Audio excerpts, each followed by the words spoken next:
The galaxy watched in horror as humans marched out of the assembly. Part 1: The Silent Vote. The Galactic Assembly Hall was the largest building ever made. It floated in space, far from any planet at the center of known civilization. 847 species sent their representatives here. They came to talk. They came to vote. They came to decide the future of the galaxy. Park stood in the human section and watched the hall fill with aliens of every shape and size. Some had scales. Some had feathers. Some had no bodies at all and floated as clouds of light. After 300 years, she still found the sight beautiful. But today, beauty was far from her mind. "The representatives are taking their positions," said Minyu, her assistant. He was a young man with sharp eyes and a tablet always in his hands. "The vote will happen in 20 minutes. Nodded but did not speak. She looked across the massive hall to where High Chancellor sat on his floating throne. Was a species that looked like tall gray statues with too many arms. His people controlled a large part of the galaxy. They were rich. They were powerful. And today, they wanted something that belonged to humanity. The resolution was simple. The Dominion claimed that human ships had attacked their border stations 3 months ago. They demanded that Earth give up 4 outer colonies as payment for the damage. 4 colonies, millions of people, entire worlds that humans had built from nothing. The truth was different. Knew it. Everyone knew it. The border skirmish had started when ships fired on human miners, but truth did not matter in the assembly. Power mattered, connections mattered, and humanity had neither. "Ambassador Park," said a voice, turned to see Shin, the military officer assigned to her team.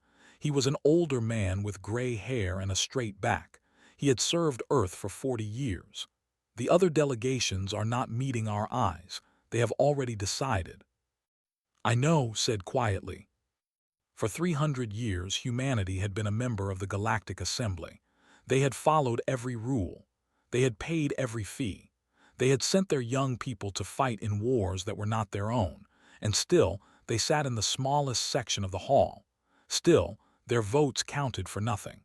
Still, they were treated like children who should be grateful to sit at the adult table. The great bell rang. The vote was beginning. Chancellor rose from his throne. His voice filled the hall through 1,000 translators. "The Assembly will now vote on Resolution 7749. The Terran Confederation will transfer control of colonies and to the Dominion. This is to pay for the unprovoked attack on border stations. All in favor." Lights appeared across the hall.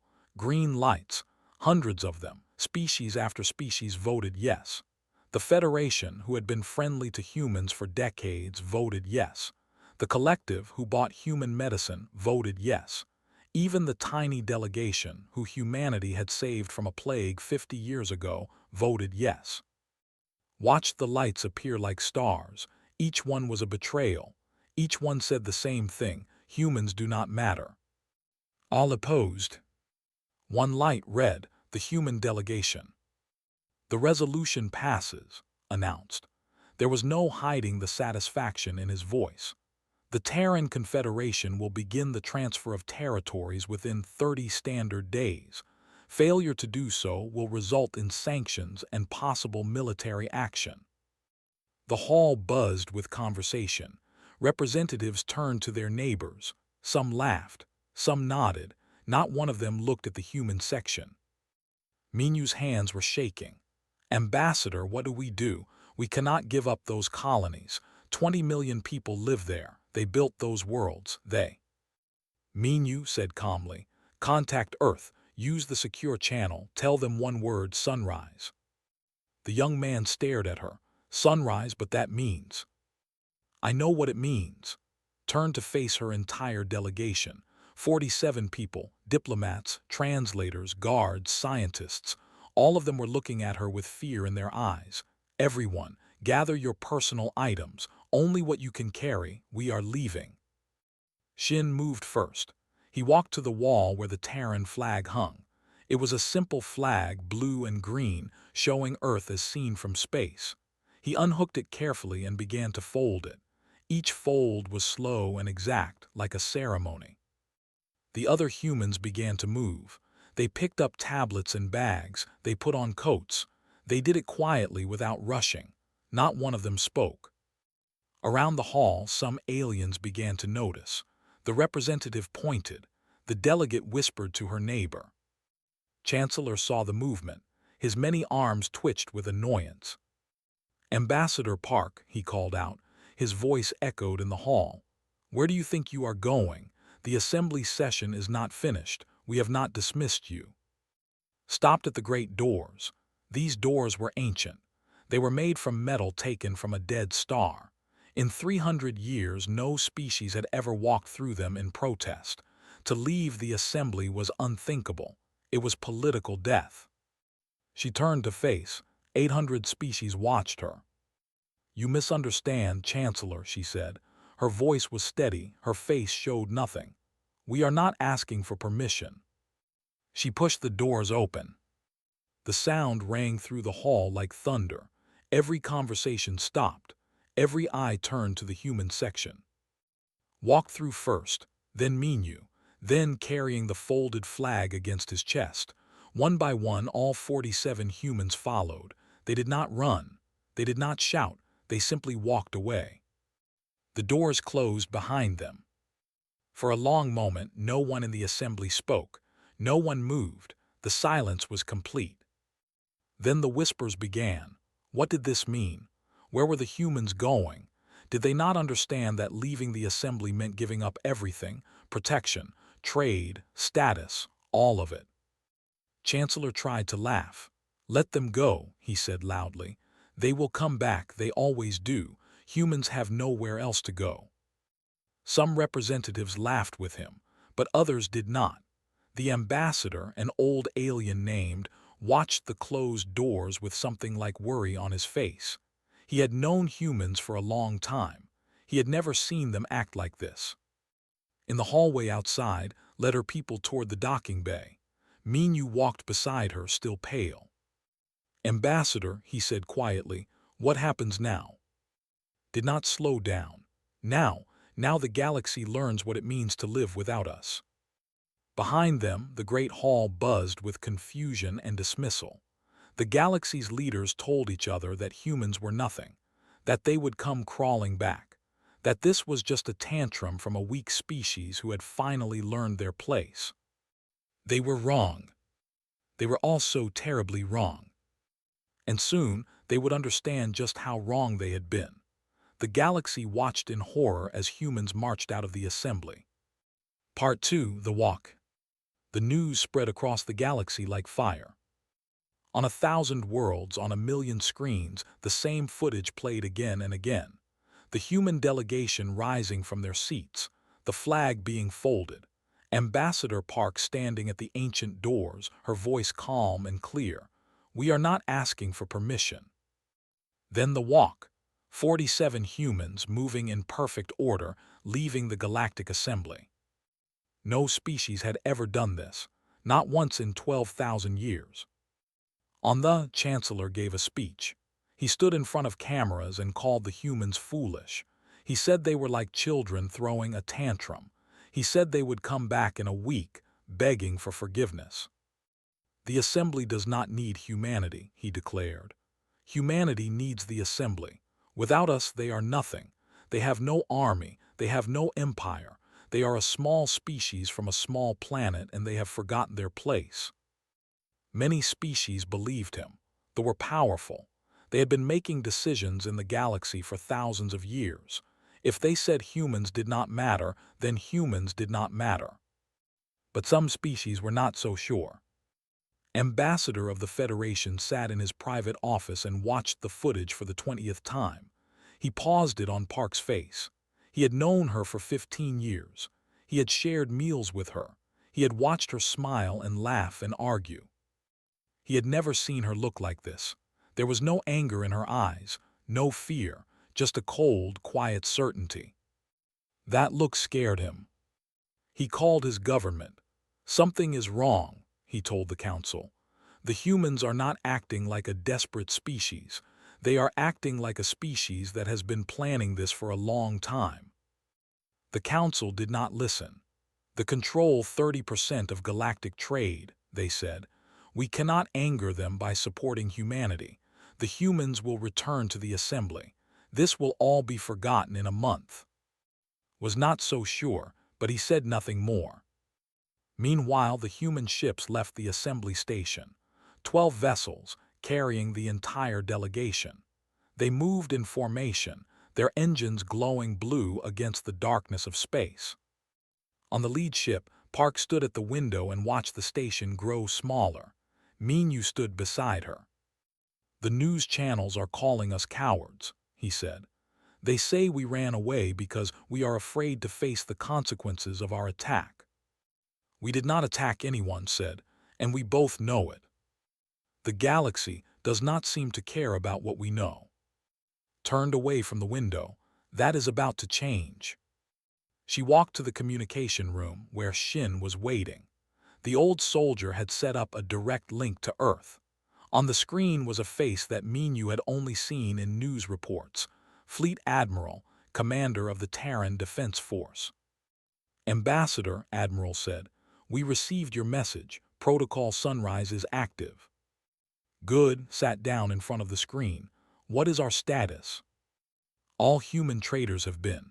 Recall orders went out 6 hours ago. Ships are already leaving alien ports across the galaxy." Minyu listened with growing confusion. "Wait," he said. "We are recalling all our traders, but that is thousands of ships. That is our entire merchant fleet." Looked at him, "Yes. But why? Ambassador, trade is how we survive. If we stop trading with the galaxy—" Minyu's voice was patient but firm. "For 300 years we have done what the galaxy wanted. We have traded, we have worked, we have built, and in return they voted to take our homes. Every single species voted against us, even the ones who called themselves our friends." She turned back to the screen. "Admiral, what about our engineers?" "Recall orders have been sent. We expect full withdrawal within 2 standard weeks." Minyu felt his heart drop. "Engineers, we are recalling our engineers too." Shin spoke for the first time. "Not just engineers, everyone. Every human worker on every alien station, every alien planet, every alien ship, all of them are coming home." "But that is," Minyu did the math in his head, "that is millions of people. We have engineers on stations all across the galaxy. We have doctors on 100 worlds. We have technicians, translators, pilots." "Yes," said simply, "we do." On the screen, Admiral continued her report. "The collective is already asking questions. They have 17 human engineers on their main power station. When our people announced they were leaving, the administrator did not believe them." "He will believe them soon enough," said. Minyu sat down heavily. His mind was spinning. "Ambassador, I do not understand. Why would we do this? If we pull out all our workers, the galaxy will hate us even more." Smiled. It was not a happy smile.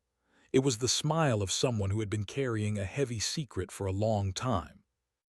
"Minyu, do you know why humans have always been so eager to work on alien stations? Why we send our engineers everywhere? Why we learn every system, every technology, every process? Because we needed the work. Because the assembly would not let us expand our territory, so we had to earn our living by serving others." "That is what we wanted them to think," leaned forward. "The truth is different. For 300 years we have been learning. Every station we worked on, we studied. Every ship we repaired, we memorized.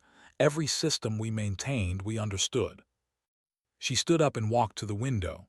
The stars stretched out before them, endless and cold. "The galaxy saw servants," she said quietly. "They saw a weak species, happy to do the jobs no one else wanted. They did not see what we were really doing." "And what were we really doing?" Turned to face him. "We were becoming necessary. We worked so hard and so well that the galaxy could not function without us. And now, when they have shown us exactly what they think of us, We are going to show them what happens when we leave." Minyu stared at her. This was all planned from the beginning. "Not planned," said. "Prepared. There is a difference. We hoped we would never need to do this. We hoped the galaxy would accept us as equals. We hoped that 300 years of good service would earn us respect." He shook his head sadly. "We were wrong. They see us as tools, useful but not valuable, and tools can be discarded when they become inconvenient." On the screen, Admiral spoke again. "Ambassador, Earth Command wants to know, what is our message? When the galaxy asks why we are doing this, what do we tell them?" Thought for a moment. Then she spoke and her voice was like steel. "Tell them nothing. We begged for 300 years, we explained, we reasoned, we asked for fairness. They did not listen. So now we will stop talking. We will stop asking. We will simply leave. And when they come to us asking why their stations are failing and their ships are breaking down, we will give them the same answer they gave us." She paused. Silence. The ship flew on through the darkness. Behind them, the assembly station was just a small light in the distance. Ahead of them was Earth and whatever came next. Minyu looked at the stars and felt something strange. He had been scared when they walked out of the assembly. He had thought they were making a terrible mistake. Now he was not so sure. Maybe, for the first time in 300 years, humanity was finally going to show the galaxy who they really were. The galaxy watched in horror as humans marched out of the assembly. Part 3: The Vanishing. 3 weeks after the humans walked out of the assembly, the first station failed. It was a small station on the edge of space. Only 2,000 people lived there. The station processed minerals from nearby asteroids and sent them to the... It was not important. No one paid attention to it. Until the air stopped working. The atmospheric processors were old. They needed constant care. For the past 30 years, a human engineer named had kept them running. He knew every part, every wire, every filter. When something broke, he fixed it. When something wore out, he replaced it. The administrators barely noticed him. He was just another human worker, quiet and helpful, always in the background. Then the recall order came. Packed his tools. He packed his clothes. He went to the station commander's office to say goodbye. The commander was a named consul. She had worked with for 15 years but had never learned his name. To her, he was simply the human engineer. "What do you mean you are leaving?" she demanded. Her gray face was tight with confusion. "You cannot leave. You are assigned to this station." "I am not assigned," said politely. "I am contracted, and my contract allows me to terminate my service with 30 days' notice." "But why? We have treated you well. We pay you fairly." Looked at her. For 15 years he had smiled and nodded and done his work. For 15 years he had watched this treat him like a machine with hands. "Your government voted to take our colonies," he said. "Your assembly voted to take the homes of my people. 20 million humans live on those worlds. Did you know that?" Waved one of her many hands. "That is politics. That has nothing to do with your work here." "It has everything to do with it," said a data chip on her desk. "The maintenance manual is on there. Everything I know about the atmospheric processors. Good luck." He walked out. Did not worry. How hard could it be? The human had been doing this job alone. Surely any competent engineer could figure it out. She was wrong. The atmospheric processors failed 8 days later. The backup systems lasted another 3 days. By the time rescue ships arrived, half the station's population was sick from bad air. 12 people died. It was a small tragedy, but it was only the beginning. Across the galaxy, humans were leaving. They did not shout. They did not protest. They simply handed over manuals, said polite goodbyes, and walked to their ships. And everywhere they left, things began to break. On the main power grid flickered for the first time in centuries. They had 17 human engineers on their central station. When those engineers left, They took with them 300 years of knowledge about how the systems actually worked. The official manuals said one thing. The reality was different. Humans had spent decades making small improvements, fixing small problems, keeping everything running smoothly. They had done it so quietly that no one noticed. Now everyone noticed. The Federation lost 6 cargo ships in 1 week. The navigation systems on those ships had been modified by human technicians to avoid a radiation belt that the original designers had not known about. Without humans to maintain those modifications, the ships flew straight into the radiation. The species, who had been saved from a plague by human doctors 50 years ago, suddenly found that their medical stations could not function. The equipment had been installed by humans.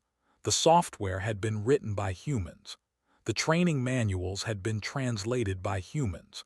Without human support, the doctors could not even turn the machines on. 1 month after the assembly vote, 17 major space stations reported critical failures. Trade routes that had operated smoothly for centuries became dangerous.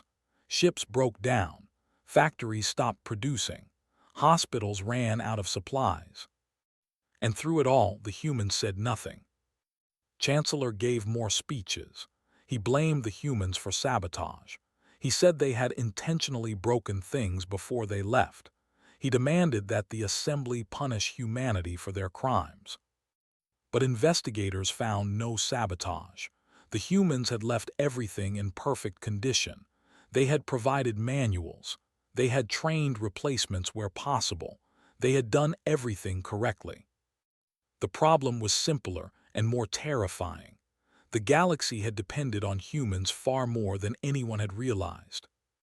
Ambassador of the Federation finally understood. He sat in his office, reading report after report of failures and breakdowns, and he understood. They planned this, he said to his assistant. Not the failures. They did not cause the failures, but they knew. They knew that when they left, everything would fall apart. How could they know? His assistant asked. Because they built it, they maintained it. They were there every day for 300 years holding everything together. Put his head in his hands. We thought they were servants. We thought they were lucky to have jobs, but they were not servants. They were the foundation, and we kicked them out. He tried to contact Earth. He sent messages. He asked for meetings. He offered to negotiate. The humans did not respond. The situation grew desperate. They had always been proud. They did not do manual work. They did not repair machines. They commanded others to do these things. But now there was no one to command. Consul, the same official who had dismissed, sent a personal message to the human government. She begged for engineers. She offered triple pay. She promised better treatment. The message was returned with one word: no. Other species tried different approaches. They offered trade deals. They offered political support. A dozen smaller species offered to vote against them in future assembly meetings. The humans did not respond to any of them. 2 months after the walkout, the galactic economy had lost 40% of its value. Stations that had operated were shutting down. Ships were stranded in ports because no one knew how to fix them. Hospitals were turning away patients because the equipment did not work. And on Earth, the humans waited. Fleet Admiral stood in her command center, watching reports come in from across the galaxy. Beside her stood Ambassador Park, back from her long journey home. They are hurting, said quietly. Millions of innocent people are suffering because their leaders made a bad decision. I know, Admiral's voice was heavy. I do not enjoy this. None of us do. Then why are we doing it? The Admiral turned to face her. Because they gave us no choice. We asked for equality for 300 years. We begged. We negotiated. We compromised. And they voted to take our homes, every single one of them. She pointed at the screens. This pain they are feeling now, this is what they were going to do to us. They were going to take 4 colonies, 20 million people. They were going to make us homeless, and they were going to do it with a smile. Looked at the reports, station failures, economic collapse, people suffering. Will they learn? She asked. Admiral shook her head. Some will. Some will understand that they cannot treat other species like tools. Some will realize that every being has value, even the quiet ones who work in the background. And the others? The Admiral's eyes grew hard. The others will try to take what they cannot earn. They will send ships to our colonies. They will try to force us to come back. And then, Admiral smiled. It was not a kind smile. And then they will learn the second lesson. The first lesson was that they need us. The second lesson is that they should not have made us their enemy. Outside the window, Earth turned slowly in the darkness. It was a small planet, a young planet, home to a species that the galaxy had dismissed as weak and unimportant. The galaxy was about to discover just how wrong they had been. The galaxy watched in horror as humans marched out of the assembly. Part 4: The Silence. Chancellor was losing control. 3 months had passed since the humans walked out. 3 months of failures, collapses, and growing chaos. The Dominion, once the most powerful force in the galaxy, was falling apart. Their ships could not fly because humans had built their navigation systems. Their factories could not produce because humans had designed their machines. Their hospitals could not heal because humans had written their medical software. Had tried everything. He had offered money. He had made threats. He had sent diplomats to Earth demanding that the humans return to work. The humans did not respond.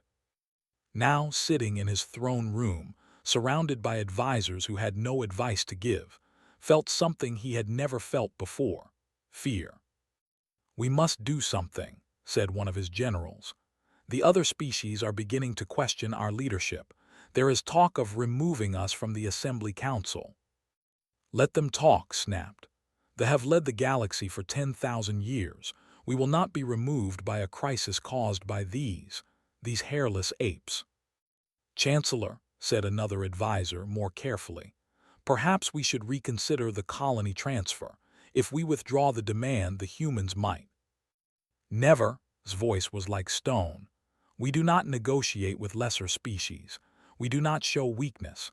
The humans will learn their place or they will suffer the consequences." His advisors exchanged looks but said nothing.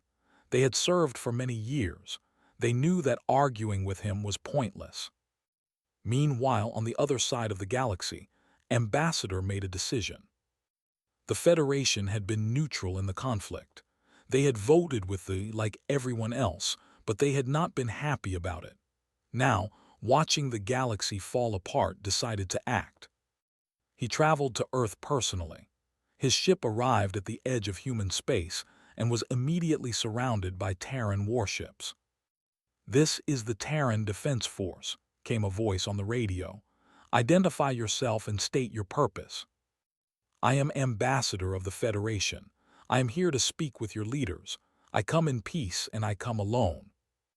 There was a long pause. Then, "Follow our ships. Do not deviate from the course we provide." Followed. He was brought to a massive space station orbiting Earth. The station was military, that much was clear. Hundreds of warships floated nearby, each one sleek and powerful. Felt his heart sink. Where had these ships come from? The assembly records said humans had no significant military, but these ships were not insignificant. They were not insignificant at all. He was taken to a meeting room. Waiting for him was Fleet Admiral. Had never met her before, but he had heard stories. She was one of the youngest admirals in human history. She had commanded ships in 3 assembly wars, always fighting for other species, never for her own. Now she sat across from him, her face revealing nothing. "Ambassador," she said, "you have come a long way." "I have," sat down carefully. "I wanted to speak with you directly. I thought that perhaps old friendships might open doors that official channels could not." "Old friendships," Admiral smiled slightly. You and Ambassador Park were friends, were you not? You shared meals together. You attended her daughter's birthday celebration. Yes. And then you voted to take her home. You voted to make her family homeless. You voted with everyone else. Lowered his eyes. I did. The council ordered me to vote yes. I did not want to, but I followed my orders. I understand following orders, Admiral said. Soldiers follow orders. That is our duty. But there are some orders that should not be followed, some lines that should not be crossed. She leaned forward. Ambassador, why are you here? Took a deep breath. I am here because the galaxy is dying, because stations are failing and ships are crashing and people are suffering. I am here because I believe this suffering can be stopped, if only we can find a way to talk. Talk? Admiral repeated the word like it was strange to her. For 300 years we talked, we explained, we reasoned, we asked politely for fair treatment, and in return the galaxy voted to take everything from us. I know, and I am sorry. Sorry? The Admiral stood up and walked to the window. Outside, Earth floated in the darkness, blue and green and beautiful. Do you know what the hardest part was? It was not the vote itself. We expected that. We knew they hated us. We knew the smaller species would follow the out of fear. She turned to face him. The hardest part was realizing that none of you thought twice. None of you questioned whether it was right. 20 million humans were going to lose their homes, and not one species said, wait, perhaps we should discuss this. Not one species asked if there was another way. Felt the weight of her words. She was right. He had voted yes because his government told him to. He had not questioned. He had not fought. What do you want? He asked quietly. What would it take for humanity to return to the assembly? Admiral laughed. It was not a happy sound. Return to the assembly. Ambassador, we are never returning to the assembly. That is not how this works. Then what? Come with me. She gestured toward the door. There is something you need to see. She led him through the station, past soldiers who saluted, past technicians who worked at screens filled with data. Finally, they reached a large observation deck. Looked out the window and felt his blood turn cold. Ships, hundreds of ships, thousands of ships. They filled the space around Earth like a wall of steel and fire. Battleships, carriers, destroyers. Ships of designs he had never seen before. How? He whispered. How is this possible? The assembly records say you have no military, you have no shipyards, you have no weapons factories. The assembly records say what we wanted them to say. Admiral stood beside him, watching the fleet with pride. For 300 years, we built in secret. We hid our shipyards in asteroid fields. We constructed weapons in stations that looked like research facilities. We trained our soldiers in simulations that the galaxy thought were entertainment programs. She turned to face him, and her eyes were hard. We did not want war, Ambassador. We wanted peace. We wanted equality. We wanted to be treated as partners, not as servants, but we are not fools. We knew that one day the galaxy might turn against us, and we prepared. Could not look away from the fleet. So many ships, so many weapons. If humanity decided to fight, they could challenge anyone, even the... Why are you showing me this? He asked.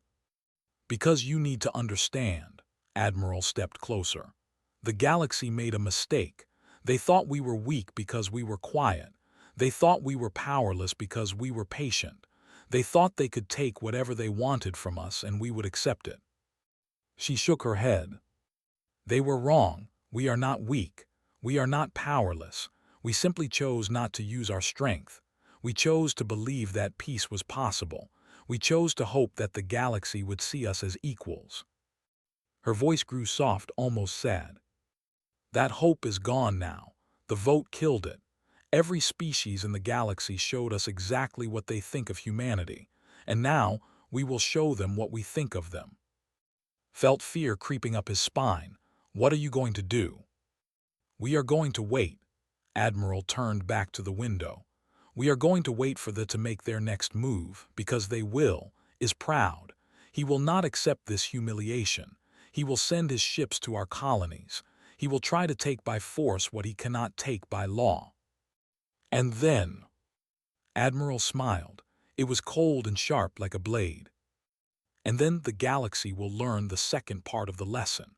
They have already learned that they need us. Now they will learn that they should never have made us their enemy. Looked at the fleet.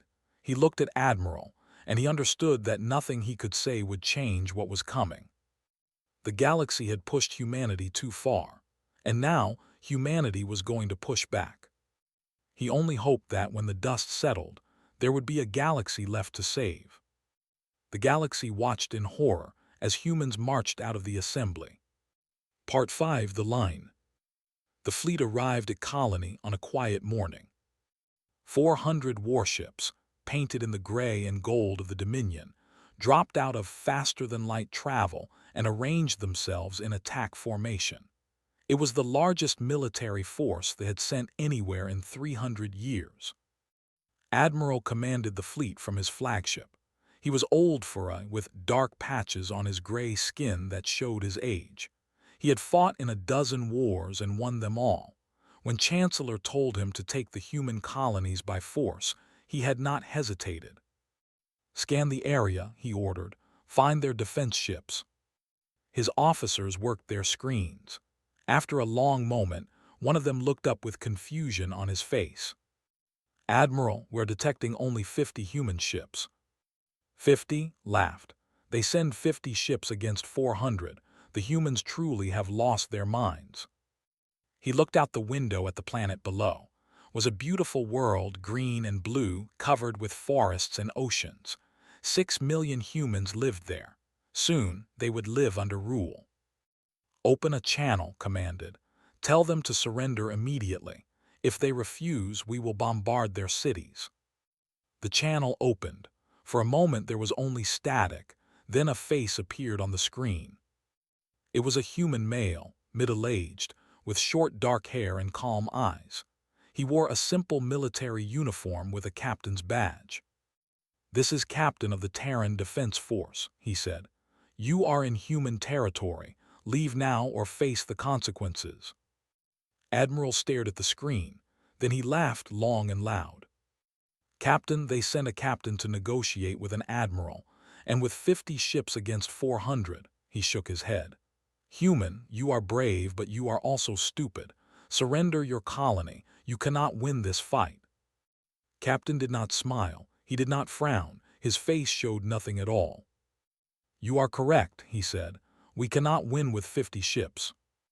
He pressed a button on his console. "That is why we brought more."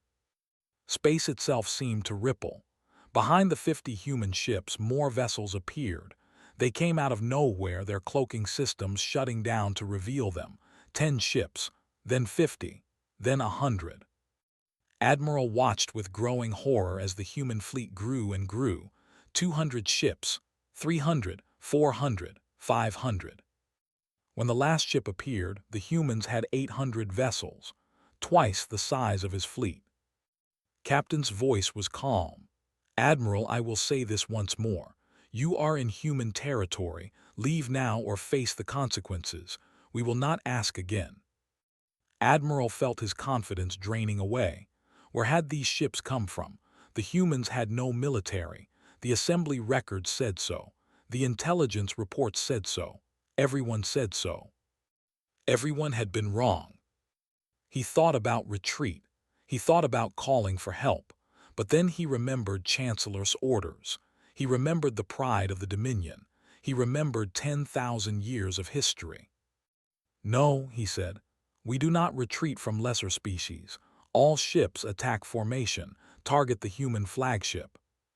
His fleet moved forward. 400 gray and gold warships, their weapons charging, ready to destroy these upstart humans. The first shots were fired. What happened next would be remembered for 1,000 years. The human ships did not fight like any enemy they had faced before. They moved in perfect formation, each ship supporting the others. They did not waste ammunition. They did not make mistakes. Every shot hit its target. Admiral watched his ships explode one by one. His commanders screamed for orders. His officers shouted reports of damage and death. How, he demanded, how are they doing this? Their weapons should not be this powerful. Their shields should not be this strong. His first officer checked the sensors. Admiral, their weapons. They are using technology we have never seen. Some of it looks like design, but improved. Some of it looks like design. Some of it looks like nothing in our records. Understanding came slowly. The humans had not just worked on alien stations for 300 years. They had studied. They had learned. They had taken the best technology from every species in the galaxy and made it better. That had given them access to everything. And now, everything was being used against them. Retreat, ordered, his voice was shaking. All ships retreat. But it was too late. The human ships surrounded the fleet. There was nowhere to run. One by one, the Dominion vessels were disabled or destroyed. Some surrendered. Some fought to the death. None escaped. When it was over, only flagship remained. It floated in space, engines dead, weapons offline, surrounded by debris that had once been the pride of the military. Captain appeared on the screen again. "Admiral," he said, "your fleet is destroyed. Your mission has failed. You will return to space and deliver a message to Chancellor." Stared at the human. Just hours ago, he had laughed at this man. Now he saw only death in those calm eyes. "What message?" he whispered. Captain leaned forward. "We did not start this. We asked only to be left alone. We asked for equality. We asked for respect. We were all of these things. We were told that our lives did not matter. We were told that our homes could be taken from us." His voice grew harder. "We accepted that treatment for 300 years. We accepted it because we believed that peace was possible. We believed that if we showed patience, if we showed kindness, the galaxy would eventually accept us."